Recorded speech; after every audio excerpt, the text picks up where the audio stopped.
The British and Irish Lions are coming to Australia, and I cannot wait for this tour to begin.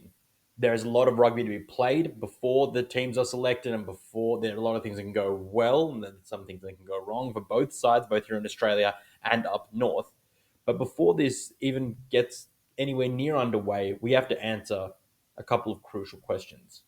Number one, what even is the big deal about the Lions? And number two, why are they so famous? I'm John Ferguson. This is Off the Ruck. We saw that in the Ireland Test. We saw that in the England Test. It was a really tight game. And so I whack it up there. There it is. Now there's a little bit of chat about the fact that if you need to get creative, like, get subscribe, you know the rest.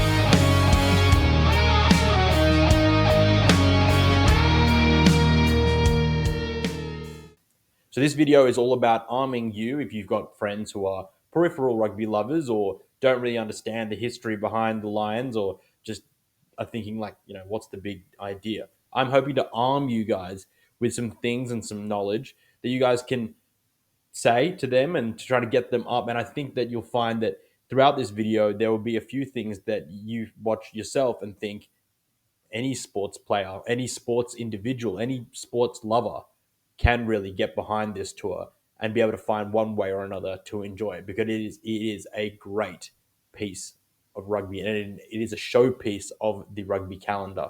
So what makes the British and Irish Lions tour so special? Well, I mean, I think there are firstly a few things that make it quite special. First of all, the how old the tour is, the age of it. The team's been going since 1888. And as with a lot of things in this world, heritage and tradition and history make something imbued with that little bit of importance. And because they've been playing since 1888, there's so many stories, there's so many personalities. There is a lot of regular history mixed in there with the rugby history. So that is one thing which really gives the famous red jersey of the Lions some depth to it, as it does with things like whiskey or wine or other institutions in the world. That age really gives it a sense of importance and wonder, and quite a deep meaning behind it all if you get into it. And then, secondly, what I'm going to call the Avenger effect. And that is that it really is the best of the best. It is the best players from England, Scotland, Wales, and Ireland all competing to be selected for this one showpiece event that happens every 4 years. Now, some players can go their whole careers without playing for the Lions. They can be great players for their individual side. They might be exactly the halfback that Wales needs, or they might be the prop that Ireland needs, or they might be the fullback that England needs, or they might be the outside centre that Scotland needs. But that doesn't necessarily mean that they get picked in the Lions, because there may be another outside centre, prop, flanker, nine in any of the other three which pips them. It's the all-star team. It really is. And as with any all-star team, you want to be there because you want to be the best of the best. And that creates a level of intensity, and that creates a level of pressure. And have been a swathe of impressive and really, really emotional and emotive speeches that have been given by coaches over the years, stretching all the way back from when it was black and white all the way up until now. And it is one of those things which you want to be part of that, and you want to be part of the locker room, and you, as a player, you want to be part of wearing that jersey. And that becomes something different from being known in your own country. So legends like Martin Johnson and recent legends like Brian O'Driscoll, they're the more recent ones, and they have definitely cemented themselves as British and Irish Lions legends. So that is a different type of honor for the players. And in turn, that creates a different level of honor and prestige for the Wallabies players who get selected to play these tours. There have been so many great Wallabies who have never also played in a British and Irish Lions tour. And that becomes part of the drive, that becomes part of the glue that sticks a side together. And Joe Schmidt has now an opportunity to be part of that, but also he has the pressure of selecting a side which is the right side, which is the all-star side for this amazing, massive tour. So that'll be interesting to see how that pressure weighs in on his selection policy, because he has been going mainly domestic. Will that change for this? I doubt it, but it may. And before I go on as to why the tour is so amazing and give you some more reasons, some more knowledge as to why that is really the pinnacle of some players' careers, I just want to give you a brief and very quick history lesson so that you can understand what's been going on over the years and why certain things have happened in the order that they have, because they haven't always been known as the British and Irish Lions. But we'll get into that in just a second. The team began all of its history in 1888 with its first tour, which actually wasn't sanctioned or wasn't necessarily supported by the governing rugby body at the time. Fast forwarding a couple of years to 1910, the subsequent tours after the 1888 had support, like they'd gotten varied support from the different governing bodies and the different unions, but it wasn't until 1910 that their home nations actually backed them, and that was made up of the full home nations, so it wasn't just England and Wales as it was earlier. Several years later, Ireland gained independence in 1919, but it wasn't until several years later that they actually became known as the British and Irish Lions. But we'll touch on that a little bit later. In the years that followed, they used the name the British Isles, but it wasn't until the tour of South Africa in 1924 that they became known as the Lions or the British Lions. And that was something the journalists from both South Africa and up in the Northern Hemisphere started to begin to adopt. It was also here where the four-quarter badge was adopted, as we can see here, with the crests of all the home nations. If we skip forward a couple of decades until the year 1950, it was here on the tour of New Zealand where they actually became known and they became cemented as the British Lions. This was also the tour when they adopted and they kept and maintained and have till this day the famous red jersey. There'd been many iterations beforehand with blue, white, and red stripes and hoops. Very cliche retro rugby, but it was on this tour that they settled on the famous red strip. And it's come in many iterations, but the red has always remained extremely prominent and covering the entire top of the torso.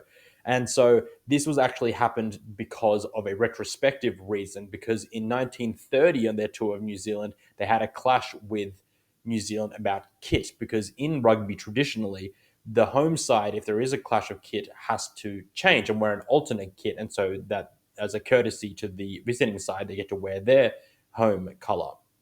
And so grudgingly in 1930, New Zealand decided to wear white. But on this tour, they wanted to avoid that. And so both countries could wear their home nation colors. And so the British and Irish Lions wore their red, which didn't clash with the All Blacks black as maybe a dark blue would have from of Scotland if they were wearing a dominant blue kit, and then the All Blacks wore their black. I think a little detail which speaks rather to the amazing kind of touring joy that the Lions do bring is that in their tour in 1958, sorry, just checking the date on that, they arrived 9 hours late due to some delays on their flight. And they arrived in South Africa to a giant crowd that were waiting for them because this was the first team that played after the foreign team, rather, that played there after the Second World War. And the British and Irish Lions at the time, the players, they felt that they couldn't just appear and wave and say, "G'day, thanks for waiting 9 hours. Sorry that we're late." So they decided to sing, and so they sung for all the people. They stepped out of their aircraft and they decided to sing for everyone who was waiting for them. And then the day after, 100,000 fans turned up to the stadium. I can't remember whether it was Johannesburg, Pretoria, Durban. I'm not sure, but they turned up and watched this team play. And I think that is a beautiful part where history with the Second World War and the joy after the ending of that connects with rugby and how that brings people together. And just a great little detail to express how much of a joyous and adventurous tour the British and Irish Lions is and has been for a very long time.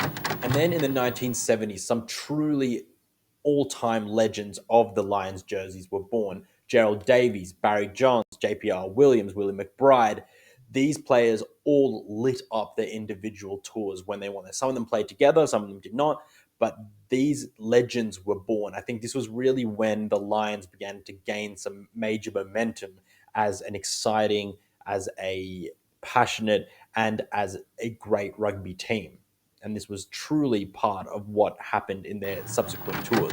If we fast forward then again to 1989, politics re-enters the discussion and intersects with rugby. So they had planned to go in 1986, a couple of years beforehand, to tour in South Africa, but they actually couldn't tour there due to the invite being declined due to the apartheid which was present in South Africa. And so instead they went on a tour to Australia. And Australia welcomed them and they won the series 2-1. It was a dramatic series, and with Michael Lynagh at the time scoring a superb try. Now, can his son, Tom Lynagh, be selected for the Wallabies this year? He got his debut last year. Can he be selected and do the same thing as his father did? Then came the 90s.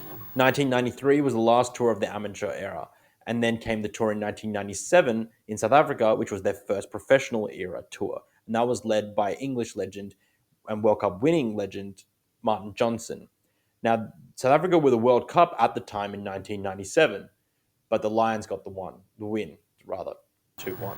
The 2001 tour was important for several reasons. Number one being it was the first year that they were known as the British and Irish Lions. And it was also the first time that they played for the Tom Richards Trophy. And that was the same trophy that the Wallabies will be playing for in July this year. So throughout the 90s, in 2005, they absolutely got trounced by New Zealand. It was 3-0 whitewash. New Zealand played extremely well. And then in 2009, just a couple of years after, South Africa had won the World Cup in France. The Lions went there on what is described as one of the most brutal tours of all time. And game two is particularly violent. And I would recommend any rugby lover to go back and watch it. There's a few iterations of the game with the first and second half on YouTube. So make sure you go back and watch that because it was heated. And then comes 2013, the last time they were in Australia. And it wasn't good news for us because we lost. And it was a tour with a lot of controversy surrounding it due to the coaching aspect of it. Ewan McKenzie was coaching at the time, but also it provided some of the most awesome memories in Australian rugby and some things which are just poster board epic. So one of them being when Israel Folau scored several tries on debut. He really broke out into the international scene then. And then another situation where George North picks Israel Folau up whilst Israel Folau's trying to tackle him. And then it just becomes this whole big muddle of a ruck. Awesome footage, iconic, historic moment. And then also when Kurtley Beale slipped over taking a penalty goal. These are all memories from the last tour, but I'm hoping that we do a little bit better than we did on that tour. Fast forward to 2017 with New Zealand, and they had a drawn series. And so I know for a fact that there are a few players that are a little bit salty about that tour and would love another go. And in 2021, it was the most recent series of the British Irish Lions, and they headed down to South Africa. And modern legends like Marcus Smith, Finn Russell, all those sort of players have now created a new wave who are now, in Finn Russell's case anyways, part of the older generation and really trying to nurture a new generation of Scots and British and Irish Lions. Whereas Marcus Smith is the up-and-coming player who's really exciting, and he really grew as being part of that whole tour. And what's really interesting is that one was played as a COVID affected series, which now makes this tour so amazing because no fans were allowed to travel to South Africa, but they are all coming to Australia. They've all saved their money up. It's been 8 years since they've been able to travel for a British and Irish Lions tour. So all those people in Ireland, Scotland, Wales, and England are just dying to get down to Australia. And why wouldn't you? The weather's good, the rugby's good, the beer's good. And so it is going to be one massive festival of rugby in 2025 when they come down here. So that is the brief history of the British and Irish Lions up until their most recent tour in South Africa. But I also think that it doesn't quite give the depth of who the characters and what they had to go through to be able to go on some of these tours. So, earlier on, way back in the 20th century, some of them had to ask for loans to be able to pay to be able to go on the trip, get £80 to be able to go away for a couple of months to be able to tour with them. And just some of the characters that are born on these tours and were part of these tours is just absolutely amazing. But I do think that now in the modern day, you do get this sense of, wow, it is an elite environment with elite players, and that makes for an awesome spectacle on the field as well as off the field. And I think that a couple of things just to wrap up this video is that if you haven't been able to snag tickets to the Wallabies games, because I know that they went like hotcakes, you definitely should try to get your hands on some of the club games against the Western Force, Waratahs, Queensland Reds, and ACT Brumbies, because those games, I can tell you, are no less bruising than the test matches themselves, because the clubs want a scalp for themselves, for the British and Irish Lions scalp to put in the cabinet, and then the British and Irish Lions players who usually aren't necessarily part of the test squad and may actually not play in the test team, but still tour with the side. They don't want to, who is pretty much almost a test quality side, do definitely not want to lose to the club, to a club side. So they're bruising encounters, they're hotly contested, and they're also just a great festival of rugby. So I'd recommend highly to get your fingers and some hands on those tickets. I also think one of the most beautiful things with the British and Irish Lions tour is that because it's such a scarce event, it only happens every 12 years in one of the home nations. So in Australia, it happened 12 years ago, 2013. I was still in high school. And then it'll happen in another 12 years. And who knows where myself or where you guys will be in 12 years' time. And it can act as a time capsule. So whether you're just graduating uni, whether you're trying to find a job, whether you've got a family now, whether you kids have aged out and they're left the home, that's who you are right now. And you can remember the British and Irish Lions tour in connection with your life as well. And then in 12 years' time, where are you going to be? Who are you going to be? Who are you going to be with? You might be a grandparent, you may be the CEO, you may be living overseas, you might be coming back for the tour, but it is always a great way to put a marker in your life, because it is really an amazing traveling, entertaining tour of rugby and also of people. So you can meet great people and you can also just have a great time watching great rugby. Let's just recap on the things that make the tour great. So number one is the novelty, the scarcity of they only coming every 12 years, and that can act as a time capsule for you. Also the fact that they are a team of all-stars. They are the best of the best. So this is what you want to watch. In the NBA, they always say all-star team, all-star team. This is the home nations, Ireland, Scotland, Wales, England. This is their all-star team. And some great players may never, ever play for the British and Irish Lions again. Or the Wallabies players may never play against them again. You may only get one shot, one opportunity. I know that sounds very Eminem-esque, but credit to him. That's true. And then I think also, and finally, that I'm not forgetting one of these things is that their tradition, as I mentioned, the singing at the airport in South Africa, the controversy with the jersey, the politics imbued with the 1986 tour, which never went ahead to South Africa due to apartheid, and the naming and the name itself, the British and Irish Lions, the British Isles, the Lions, the British Lions, and then also the uniform, going through the history of the different kits. It's all just one big pot of tradition, heritage, and history. So I think those are the things that you can say when you're talking to someone at the pub. So what is the big deal about the British and Irish Lions? Those are the reasons why. And so this is actually only part one of part two, because why the British Irish Lions are so important, we've discussed that. And then in the next video, which I'm going to preview and tease now, is about the Six Nations that's coming up and that's starting in only a couple of days, and why we as Australians should be keeping an eye on the Six Nations. And because they are going to be representing, they're the players who are going to be representing a bulk of them, the British and Irish Lions. So we'll go through who to keep an eye on, who's important, and I'll go through each week who I think would be in the British and Irish Lions side had it been played the following week. But as always, guys, please like, subscribe, give it a thumbs up. And I'm John Ferguson. This is Off the Ruck, your rugby breakdown. I'll catch you guys on the next